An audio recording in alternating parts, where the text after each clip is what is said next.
అరణ్యములో ఎన్ని సంవత్సరాలు నడిచారు ఇశ్రాయేలు ప్రజలు? ఒక సంవత్సర కాలంలో మనం ఎన్ని జతల బట్టలు మారుస్తాం?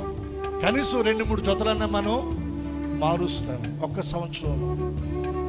40 సంవత్సరాలు ఐగుప్తు నుండి బయలుదేరినప్పుడు ఇశ్రాయేలు ప్రజలు ఏ బట్టలు అయితే వేసుకున్నారో అదే బట్టలతో వారు కానానులో ప్రవేశించారు. దేవుని వాక్యం చెప్తా ఉంది, వారి బట్ట మాయలేదంట, వారి చెప్పుల వారు తెగలేదంట. అంతగా దేవుడు ఇశ్రాయేలు ప్రజలను ఆయన నడిపించాడు. వస్త్రాలు మాయలేదు, వాళ్ళ కాలు కంట వాపు రాలేదంట. దానికి కారణం ఏంటో తెలుసా? దేవుడే అంటాడు, పక్షిరాజు తన రెక్కల మీద పిల్లలను మోసినట్లుగా నేను నా రెక్కల మీద నేను మిమ్మలను మోసాను అంటాడు. ఇశ్రాయేలు ప్రజలను తన బాహుబలముతో బయటికి తీసుకొని రావటమే కాదండి, ఆయన రెక్కల మీద మోసాడు. ఆయన ఇశ్రాయేలు ప్రజలనే కాదు, నిన్ను నన్ను మనల్ని కూడా ఆయన తన రెక్కల మీద మోసే దేవుడు.